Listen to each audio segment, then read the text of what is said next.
often we focus our influencing efforts on the facts and arguments that we're gonna use in order to persuade the other person. Let's take a different approach. What could you do to soften the resistance that the other party is likely to experience when confronted with your proposal?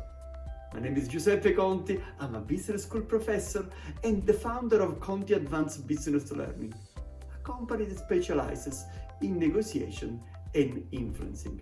Let me share with you 3 ideas that can help you in that respect.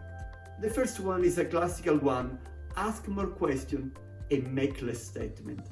That's something that the French philosopher Blaise Pascal already discovered in the 17th century, when he said that people are likely to be more convinced by reasons they discover themselves when you ask questions than by those found by others when you come up with your own arguments.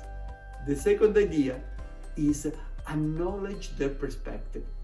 When interacting with other people, try to restate what they're saying and look for common ground. The third idea, deflect their objection.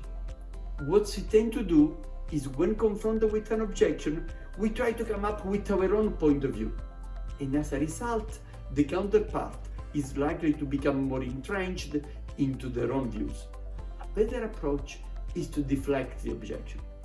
For instance, by encouraging them to tell you more, or by reformulating their statement as a question. Here you have 3 techniques that you can use: ask more questions, acknowledge their perspective, deflect their objection. For more insights on negotiation and influencing, check our website www.cabl.ch.